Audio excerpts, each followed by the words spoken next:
এই বাংলাদেশে প্রচলিত নিয়ম কানুন দিয়ে কোনদিন নতুন বন্দোবস্ত হতে পারে না। তাই আগামী 12 তারিখ যারা ইমানদার, যারা দেশপ্রেমিক, তাদের কাছে আহ্বান জানাচ্ছি, আসুন নতুন বাংলাদেশ গড়ার প্রত্যয় নিয়ে আমরা হাত পাকাকে বিজয় করি। আমাদের নীতি হবে কোরআন, সুন্নাহ, শরিয়া। নেতা আমাদের চরমনাই। আমি আপনাদের সদর আসনের এমপি হতে চাই না, আমি আপনাদের খাদেম হতে চাই।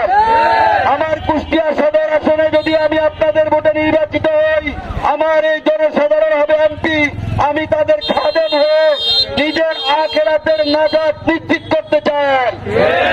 এই জন্য আমরা নিজেরা পরামর্শ ভিত্তিক গ্রামে গ্রামে, মহল্লায় মহল্লায় যারা নিজেরা চাঁদাবাজি করে, যারা নিজেরা দুর্নীতি করে, যারা ওই মাদক দ্রব্য গ্রহণকারীদেরকে নিয়ে সাথে চলে, তাদের দ্বারা দুর্নীতি বন্ধ সম্ভব নয়, চাঁদাবাজি বন্ধ সম্ভব নয়, অন্যায় অবিচার করা বন্ধ সম্ভব নয়।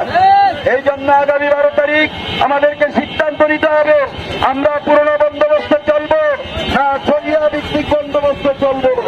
যদি আমরা শরিয়া আইনে চলতে চাই, ইনসাফ আর কল্যাণ রাষ্ট্র গঠন করতে চাই, হাত পাকার বিকল্প নয়।